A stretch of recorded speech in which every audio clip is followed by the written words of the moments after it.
which I had the night before when I came home, for sure.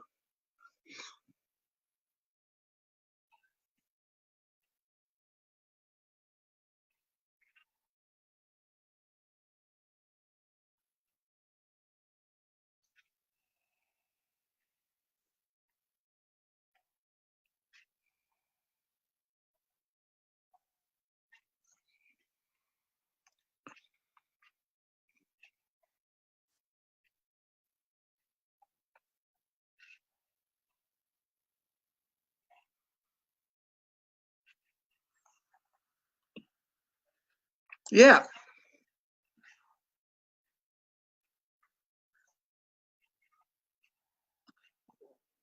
Yes. Okay. Hi everybody, how you doing? I'm just grateful to be here on the show with Dan, and Dan does an absolute incredible job with Drum Talk TV, and it's really a pleasure to kind of bounce in and connect with everybody uh, live. It's really fun, and yeah, I'm out here in New Jersey. I just got back across the pond from the UK, from London, I think I'm where back. you're back. Okay. Okay, good. I didn't really tell them much. I just said it's great to be here. That's great. Thank you. And everybody, thanks for joining us, Pat. We'll see you on the next interview. Great. No, this is really cool. Thank you for that, Pat. And Yeah. I'm really eager to hear this because, folks, I followed Pat on his Facebook page day to day, the different clips, the different pictures. And Pat, first of all, tell them about the New York City Big Rhythm Band, and then let's move into the project Yes. that you went all the So- way to legendary Abbey Road Studios for. Yeah, about a year ago, I tell this to drummers all the time. You know, be proactive about your situation, and go ahead and put your own group together. I've been wanting to do that for a while, so we got a bunch of players together. First thing I did was book the date. I booked the Cutting Room in New York City, and then I got a bunch of my friends together. It's a horn band essentially. It's a 10 to 12 piece. Not really a big band. I call it the Big Rhythm Band because we do multiple rhythms. You know, we do all kinds of groove stuff. We'll do shuffles. We'll do some Afro-Cuban music. We'll do some samba, etc. But we also do great horn band arrangements of Beatles classics, Earth, Wind, and Fire classics, Stevie Wonder classics, all arranged by my horn player guys in the band. That's awesome. then a It's timeless music, too. Yeah, and a couple of originals, thrown in there as well. So it's, two trumpets, two sax, two bones, and then full rhythm section, guitar, keyboards, bass, and myself.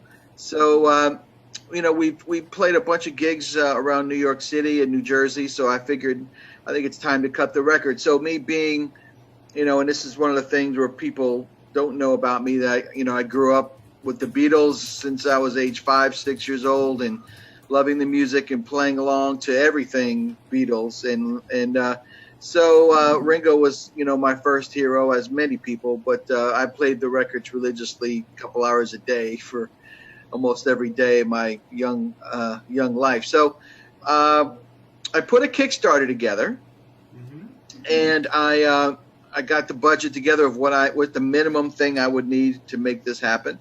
I launched the Kickstarter, and I guess being in the industry so many years, you have a lot of friends and people trust that you'll deliver on your projects. When you say you're going to do something, you do it. So was grateful to the people who contributed. We raised the funds to get into the studio for 2 full days, including the engineer, and so we recorded all the brass and most of the rhythm section with a click here in New Jersey, and I put rough drums down. So everything was recorded here, and then I sent everything over to Abbey Road, and then I wanted to record the drums there in that room and the keyboards there. So they have like the Mrs. Mills piano, they have the Lady Madonna piano, the Challen, the Oblada piano, and aren't they the real pianos from those songs still? Yeah, they're in great. Yeah, man, that's what Abbey Road's known for. So and we used the B3 and Wurlitzer, and I had a guitar player who did some overdubs, put it through the Leslie speakers, and so basically we cut 8 Beatles arrangements and then 2 originals, and Magical Mystery Tour, Obla-Di Obla-Da, Savoy Truffle, Lady Madonna. Wow. We cut Sexy Sadie live with a bass player and the keyboard player. What else? Martha, My Dear, which has no drums. These. Wow. Which has no drums, so I put drums on it. That's awesome. I can't wait to hear Tell that. Me Why, which is one of the early classics. So we did those. I did it all, everything in a couple days, 2 or 3 takes, and put all the original keyboards on there with using the same outboard gear that they used, from the 60s, the Fairchild compressors, the red console, all of that stuff, that was used on their records, we used. That's crazy. It's crazy that it's still there, and it's crazy that it's still there and it works, and it's crazy that it's still there and it works and someone knows how to work it.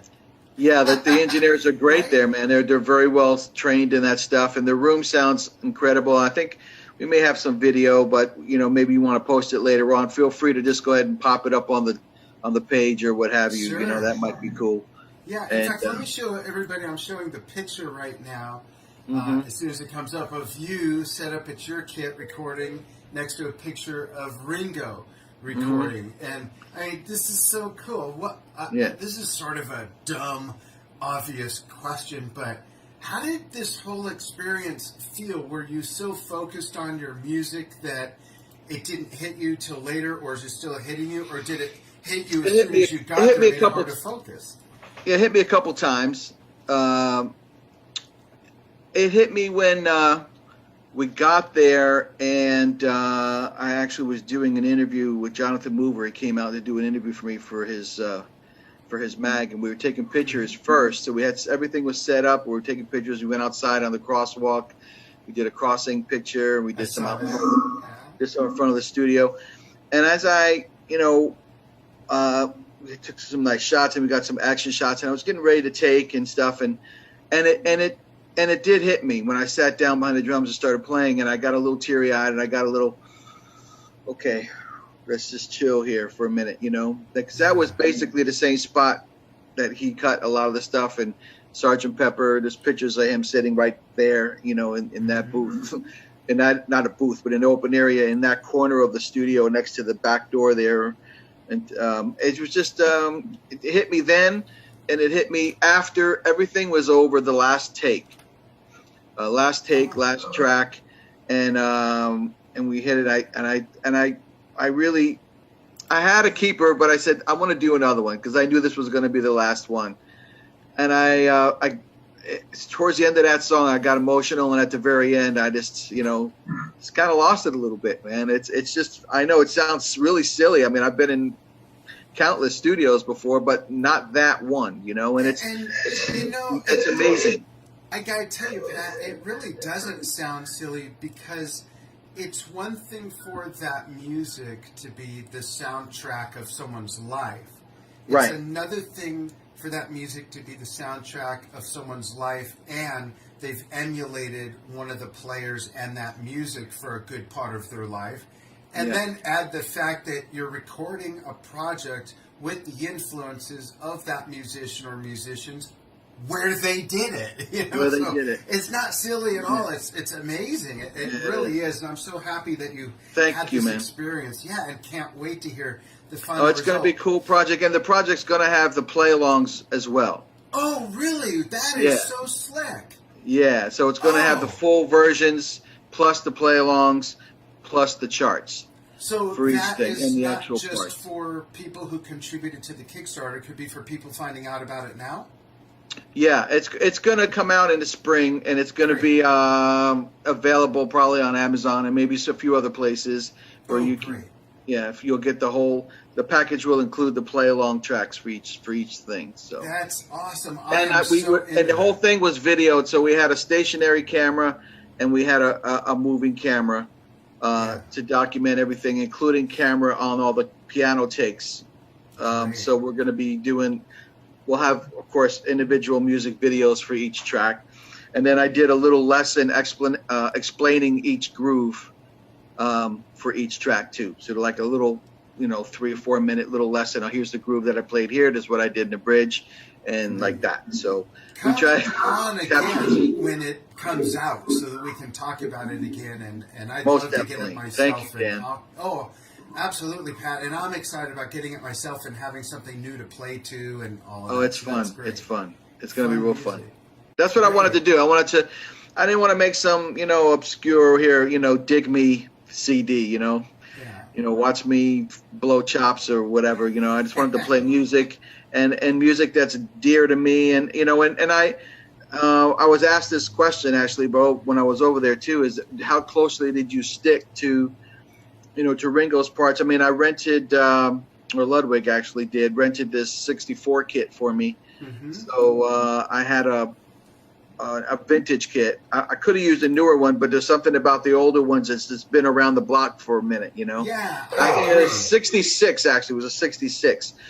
And then I had Paul Francis pick out some cymbals, and Ringo used an 18 on his right and a 20-inch with 4 rivets on his left. So Paul picked them out. He put the rivets in for me. And then there were Avidus, which is their newer line that's really emulates those 50s and 60s cymbals.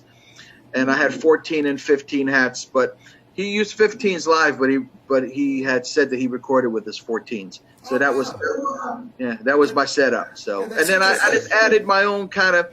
I stuck close to what he did tuning wise, and I actually have. Oh wait a minute, I actually have him here. And for those who don't know, Paul Francis is basically the product development manager over at Zildjian here At Zildjian, yeah. So Ringo put tea towels on his drums for some of the later ones. Yeah. So what we have here is a for real Abbey Road tea towel. Oh wow, that is so cool. So I have two. I used 2 or 3 of these as I needed tea towels, and they ran over to the canteen and grabbed me some. So anyway, it was a great experience, fun project. And while I was over there, I did a clinic at a place called Sound Attack Drum Shop, and then I did the London Drum Show on Saturday. Great. How did you deal with the language barrier, though? I know. I have to say, man, I had the hardest time with the cab drivers. Oh, how funny. For real. And, Yeah. it's hard because some of them are real down-home Londoners, you know what I mean? And it was, I had to say, excuse me, can you say that? I had to ask him, can you say that again a little slower? I didn't quite understand. Funny. It's cool, though. I mean, I love going over there, and it's beautiful city, and it's a whole, everything about it was great. I love riding the tubes, and those of you who ever go to London, make sure you jump the Jubilee line to St. John's Wood. Get off there and just walk down the street. You'll run right into Abbey Road. You'll see it. So, Pat, what is your favorite thing you had to eat there? interesting. The Indian food there is great. Mm-hmm. It's really good. So the tandoori chicken was amazing. Oh, that's great. And I did have fish and chips. They were pretty good, But I had a variety of things. But the commissary, what they call it, the canteen, which is at Abbey Road that everybody eats. They have to break. Everybody has to, go down and eat for an hour. Is unbelievable. They have literally a little mini restaurant there, and that's where the Beatles would, Pink Floyd, whoever recorded there, would go down and hang out, have some tea, and eat lunch and stuff. And they had some amazing food, really, really good. Both days, I was actually there 2.5 days. Food was tremendous. Yeah. So awesome. that was the tandoori chicken I had there was pretty amazing. That was cool. I want to take a moment, Pat, and give everybody a feel for your New York City Big Rhythm Band, and I'm going to play an excerpt of a video that I'm going to pull up real quick. Cool. And you won't hear it or see it, but the viewers will, and you'll see it on the replay. So here is a sample of Pat with his amazing band. This really grooves and jumps. Check this out, folks.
So freaking cool, Pat. Thank you, man. Yeah, you're welcome. You guys have got to come out near the West Coast, man. Seriously. I think we will.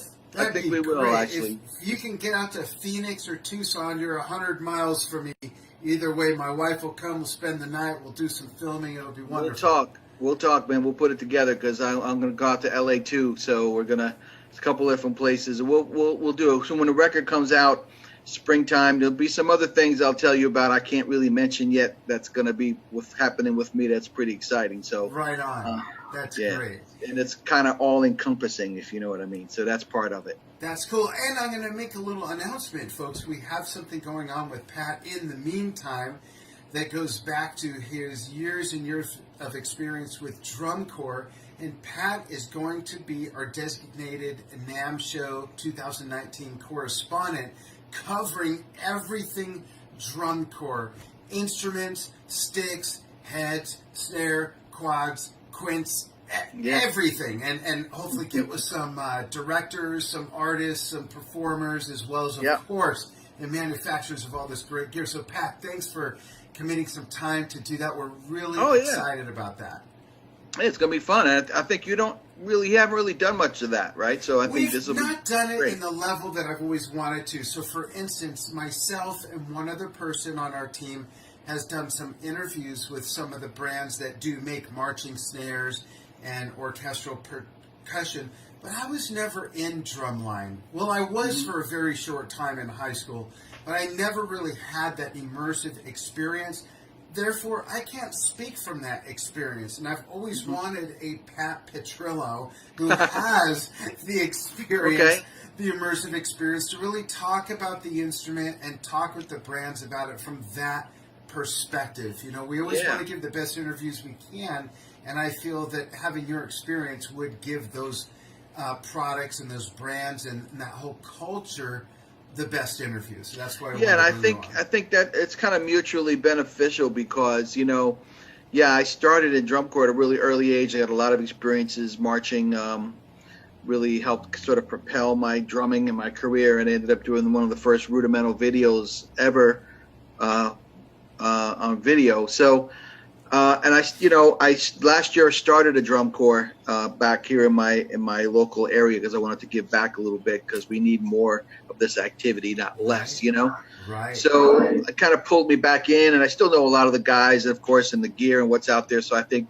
it'll be fun to really see some new stuff, that's out there, and how things have evolved and changed, and what they're made of now, what the heads are made of now, what the carriers are like. All of that stuff has evolved tremendously, as has the drumming. Some great, things that are, the hybrid rudiments that have been put together that guys use. Although we did hybrid rudiments as well, we just didn't have fancy names for them. So some of the stuff that they have now, it's not like it's brand new. We've done it before, but now it's become a whole culture, and I think I would like to try to again bridge that gap of like, listen, drumline is one thing, and then drum set is another thing, and they come together.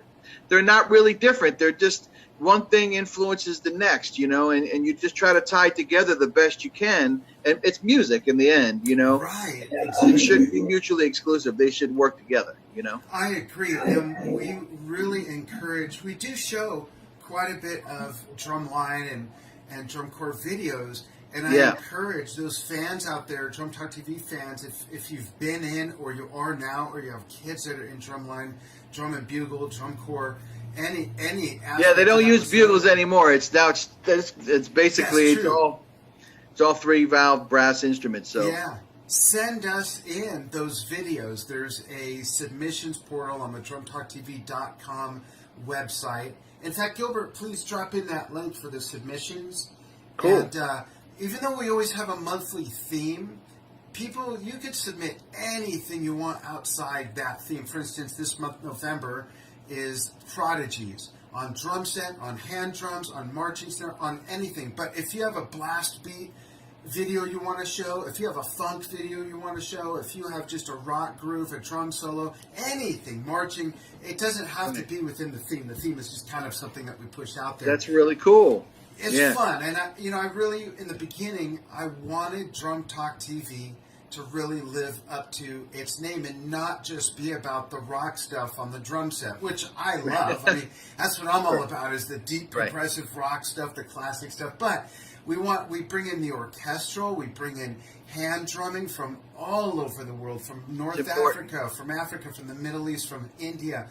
Yeah, I love the stuff that's going on with the fusing the Indian rhythms, and there's that gentleman who does this great, amazing stuff, and these you see drum set guys emulating that. I mean, that whole marriage is really, really cool, and that's the beauty of what we can do now. So why not? Let's go for it. Exactly, like you said. In the end, it's all music, so blend it all together. Steve Smith does that.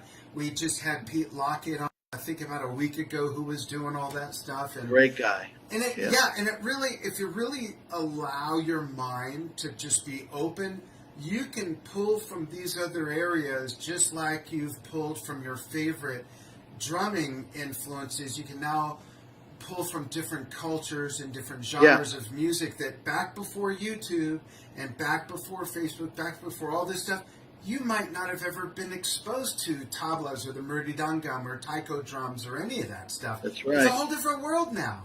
Yeah, I mean, when I was in college, it was one of the first things when I was studying percussion. I learned a lot about, the different subcultures and gamelan music and, of course, steel pan and stuff like that. But, yeah, so this is, in terms of the marching stuff, this is going to be great. I'm going to, go to all the companies and speak to all of them, and see what some of their newer stuff is out there, and what's not just new, but how they're actually going about targeting the marching market, and definitely from sticks to heads, and they're making stuff with Mylar and all kinds of really heavy duty snare heads. Not with Mylar, with Kevlar. They don't. I'm still a little lagged right now. He just got back yesterday, folks. I just got back last night, so I'm still a little. But yeah, though with the Kevlar stuff, so it's not things that I meant to say, things that have grown from Mylar to Kevlar, and the sticks, and so many artist models of marching sticks, just like there's artist models of drum set sticks. So all of those things, tuning, heads, and so we're gonna get into all of that at NAMM. That is great. Pat, I've got to ask you, as a drummer who spent so much time in drum corps, what are some of the biggest things? What's the number one thing you got out of the experience, and what are a few of the top things you got out of it that you were able to transfer to your drum set playing? You play so many styles, and I know it had to be an influence, even if it's just on the physicality part of it. I think the coordination, man, I can't just name one. Yeah. The biggest thing was probably the mental discipline of having to do the same thing repetitively over and over, and do it on a high level, and trying to merge my playing with 8 other guys, or 7 other people on the line. Even though the physical marching and playing is challenging, it's a lot harder now than it was when I was in even. But I think it developed my sense of, I would say, my sense of stick-to-itiveness, my perseverance, and my mental toughness, I would say, to play things over and over, and to get them really at a high level. Musically, it helped, obviously, my rudimental chops and technique. That kind of goes without saying. But I was fortunate to march in a corps called the Bridgemen from Bayonne back in New Jersey back in the day. We won 3 championships in drums and under Dennis DeLucia, and we played a lot of groove-oriented music. We played some swing, we played some funk, we played a lot of different things in the Stone Chart, which is a very famous Bridgman arrangement of that Earth, Wind and Fire song. So it wasn't a big transition from your drum set to rudimental, because we I would say the Steve Gadd style of rudimental drumming, is kind of how I grew up playing. So that was a couple of the biggest things. And, just anytime, whether it's in a 4-piece or 5-piece band or a trio, or you're in with 135 other people, getting along and making music with other people is a huge thing, getting along with people, and Yeah, and there's drama with their significant others and all that. Yeah, stuff. there's all of that stuff. Somebody's having a bad day. You can't let it affect you or the organization, or you can have a bad day and you can't come in all. And then the domino effect kicks in. And you got to stay. It's like the greater good, and that's what bands are. I think that's one of the things that we kind of lose out on a little bit in terms of the internet and guys making their solo videos, is they don't interact with band members enough. I mean, not that the solo videos aren't. I mean, they're great. They're cool. They're great. I love them. I love the play-alongs. I love the drumless tracks. But there's something about playing with other musicians that can never be replaced for that. Are there other things to do? Of course there is.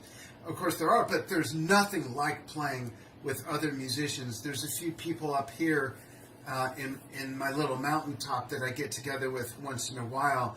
And I haven't played regularly with human beings in quite a long time. I'm not touring anymore. I'm not producing. Right. I'm not writing. I'm not doing, in a band performance. Right. I'm not doing any of that. And when I get together with a few people, it's like the room just explodes. I just love it. There's nothing like that. It's magical. And that's what it's supposed to be, and I think for drum corps, you're out performing and touring all summer, you're in stadiums. I mean, how many times you get to play in front of 20,000 or 15,000 in a stadium, right, and hear that wall of applause? Not very often. Most of the time, you're in a club, or you're 50, 100, 300, maybe 1,000 if you're lucky. But when you're on tour and you're in drum corps and you got a few thousand people out there, applause is applause. You love that aspect of it, and when you perform something really, really great in the crowd, and they're paying attention, that's the feedback. Yeah, they're paying attention. They're into it. They're not like having a beer and who is that guy? Let's check questions and comments real quick. See what we got. Yeah. Lee Davies. Hey, Lee. Dan and Pat, hope you are both well. We're both doing very well. Thanks for chiming in. Yes. Awesome. Billy Amendola from Modern Drummer Magazine's watching. Thanks, Billy. What's up, Billy? How you doing? How are you, buddy? Wonderful wife. Logan Ellis Shepard, a wonderful young drummer. Lee Davies says, Pat, we talked about Abbey Road when you came to the Jam Studios back in 2013. Glad you enjoyed the experience. Oh, yeah, I remember. He's got a nice studio up there in Liverpool, actually. Yeah, Mark Gossel's watching. Killer drummer, killer drum set. Joseph England. Awesome. Lee's laughing at my language barrier joke. It was great. What's so funny about that? Let's see, who else is here? Jay Edgerton says, Pat, I just wonder if you wore a blindfold in the Bridgham drum line. Yes, I was in the Bridgman drum line. We did wear blindfolds. Wow. We wore blindfolds a couple for our final performance. Man, that's like another life ago. But it's just another it's like another aspect of my total development. You know what I mean? Yeah. If you don't mind me asking, how long ago was it? I marched as I was a little kid. I was about 12, 13, up until 21. So this was in the mid to late 80s. Cool. We're about the same age, I think.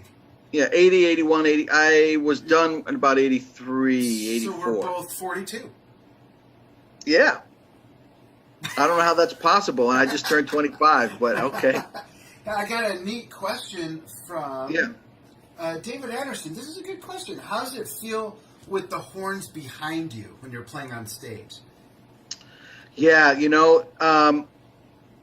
that's always a dilemma when we're playing, is where do we put the horns? It's loud, man. And with them behind you, does it affect your mic? Yeah. Yeah, it does, and it's a lot of bleed. But cutting room, where we usually play, does a great job.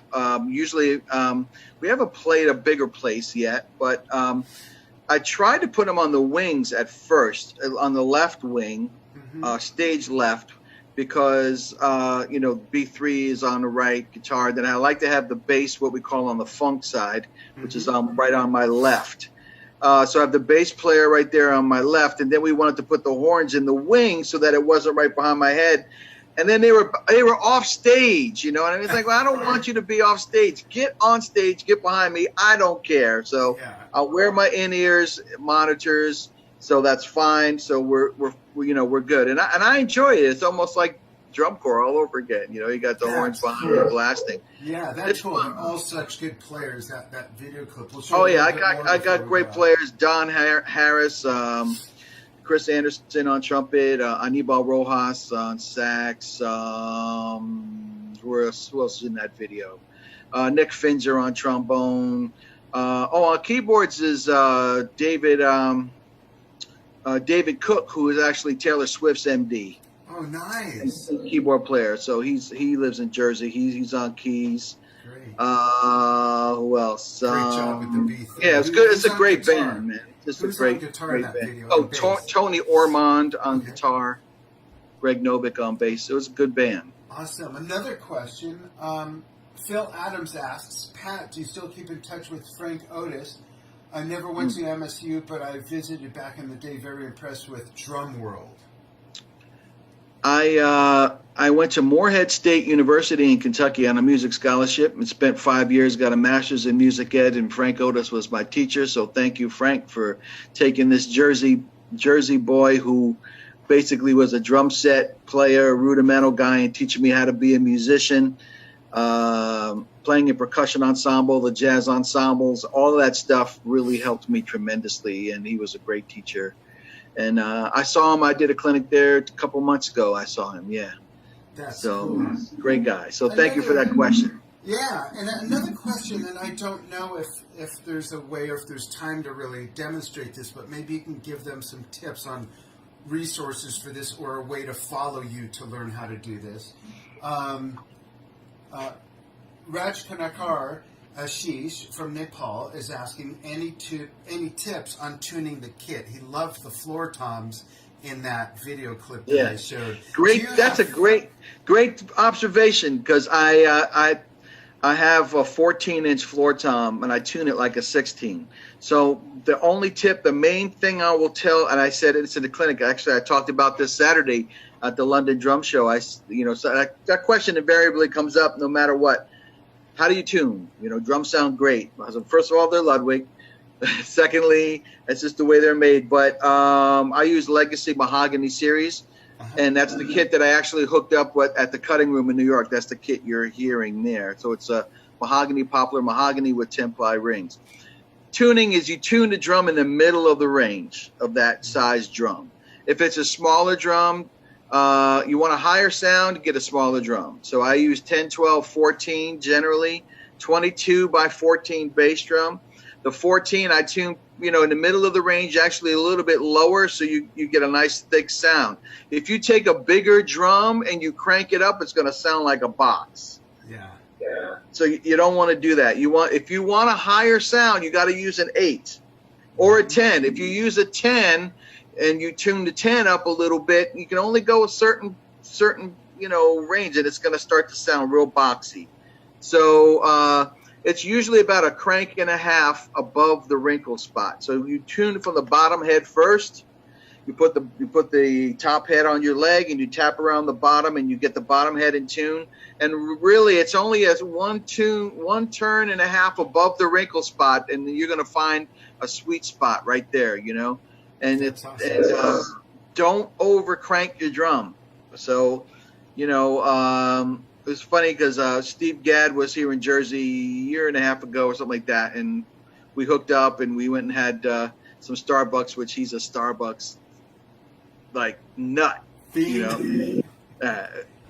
I said, what are you drinking? Venti, Laura, blah, blah, blah, blah. I'm not a Starbucks person. Anyway, so he's all Starbucks. He's all Starbucksed out. We go over to the theater. He goes, what do you think, Pat? What do you think of the way my drums sound? And they're Yamahas. I mean, it's just touring drums. They sounded okay. Man, my bass drum sounds a little flat, you know. They had all this stuff, you know, punched in the bass drum. So when they're loosened up the bass drum, took it out. And they were a little bit cranked up a little bit, you know, and I know he likes that bendy sound, you know. Yeah. But so I went in and just detuned them, tuned them up a little bit, and he played them. Oh, that's a lot better. He goes, why don't you play them, Pat? I'm gonna go off on the side and listen. And I'm like, Steve just asked me to play his drums. Okay, yeah, sure. Say. So I sat there and played him, and he listened. Oh, that sounds a lot better. Yeah, I like that. And all I did was detune. So that's the thing. People tune because they think they got to crank it and tune it. Yeah. Sometimes you got to detune, and you got to get it in tune with itself, and that's generally in the middle of the range, not too tight. Cool. So that's thanks for that. For those just joining us. And for another taste, let's show a little bit more of that clip of Pat with his New York City Big Rhythm Band live at the Cutting Room. Let's watch some more of this. Here we go. Thank you, brother. Sure.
Awesome. And Pat, I got another comment here for you. This is great. Yeah. I love when people watch the show and we have a guest and they bring something up from the way past.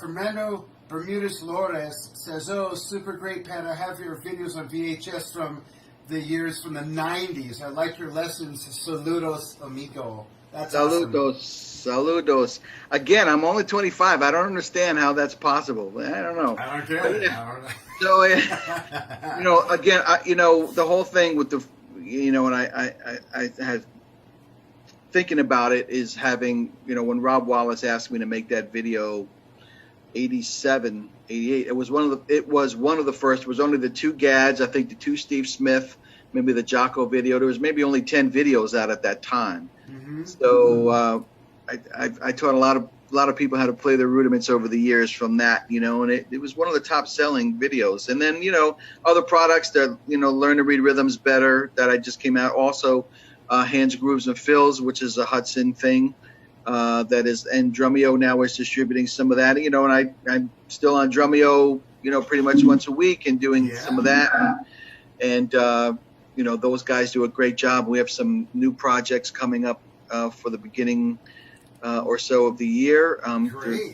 Formatting and doing some new, more of a edutainment type of format. So I'll be shooting on location with a few cool places around the city and this and that. So we're doing some of that stuff, and but primarily the next couple months is getting the Big Rhythm Band CD mixed in. I just made the call today to my guy that I work with down the street here and say, hey man, I need to get in and listen to these cuts and get the edits down and make sure that, you know, we're ready to roll. So I'm just looking forward to hearing that. But that's awesome. Keep us posted on the process. Yes. And again, folks, if you missed it, big announcement is that Pat Petrillo is joining the NAMM Show 2019 Drum Talk TV coverage team. and he's going to be getting with a lot of the drum corps gear manufacturers, from stick to heads to drums, everything, and using his wealth of knowledge to bring interviews from that perspective, from that culture. We're very grateful for that. We're very excited about that, Pat. And cool, man. We'll get together again in the spring when you're getting ready to release the album. We'll talk about the drumless versions that you have, which I'm going to definitely buy. And yeah, it's all going to be on the same disc. I thought, I'm not going to do a separate thing. It's just going to be, there's 10 tracks, so it'll be 20 altogether. 10, the regular tunes, and then 10 minus drums. Perfect. All in the same package. That's great. All in the same package, so we can, I'm not going to go as far as like including Pro Tools mixes and this and that. I mean, that's really extensive and time consuming and expensive. Yeah, you don't need to. This will be great, especially with those songs. Yeah. Awesome. Yeah, Well, thank you so much for taking time to get with us. Pretty much off of the tarmac, basically. I could have just sat up on the tarmac and met you there. That's right. Oh, but man, this is great. I appreciate it, Dan, and everything. I'm always watching your Facebook page. I'm always watching Drum Talk TV thing, and I just love. I mean, I've just seen so many great things that you've shared and turned people onto, and you're using this platform for the greatness, for the good of expanding drum knowledge, and it's really cool because thanks. Thank you. Yeah, man. It's great, and I watch it all the time. And one of the things, that I may have to do, if you remember last year, what video I did, Christmas rap thing with the rapping people. You could do another one. You may have to do another one. Ooh, I may have to do. I hear different stores have different wrapping paper. You're gonna have to try that out. I may have to try that out. Go drum rap crawling. Drum rap crawling. Yeah. Let's see what Walmart has. And then go to Target. Then go over to Target. Yeah. And then go to the mall. Then go to a Hallmark store. Go to the Christmas tree shop. Because when it comes to drum rapping, I mean, there's the resonance. You got to get the right crinkle in there. Is it a foil finish, a matte finish? Absolutely. A lot of things people don't understand. And then you got the Walmart one that's really thin. Yeah, which also has the very thin cardboard core versus the industrial version with the wrapping paper you'd find at like the Home Depot. The different thicknesses, absolutely. So we may have to do that. That'd be awesome. I'd be honored. Thanks. Thank you so much, Pat. Hang in there for a moment. Yes. Everybody else, thank you so much for joining us. Thanks so much, man. Bye, everybody. We'll see you out there. And also hit me up, Pat P. Drummer on Instagram. You'll find me. On Facebook? The Facebook, the artist page, of course. You'll find me. Not my personal page, artist page. Artist page, and your website, which is www.patpetrillo. Pat P. Drummer. PatPDrummer.com. That's right. Same as Instagram. Cool. Easy to remember. Hit them up. Pat P. Drummer. Dial in. Stay tuned in. Thanks, everybody, so much. We'll see you soon. And tomorrow, if you're watching this live, and even on the archive, well, no, it might be in a different spot. But just so you know, tomorrow at 1... Hold on.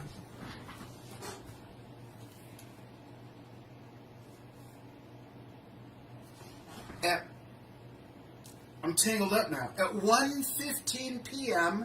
Pacific U.S. time, I'll have James Kotak here from the Scorps, from Kingdom Come, from Kotak Attack. James is also a very fun guy, so tune in. And thanks, everybody. We'll see you soon. Thanks, buddy.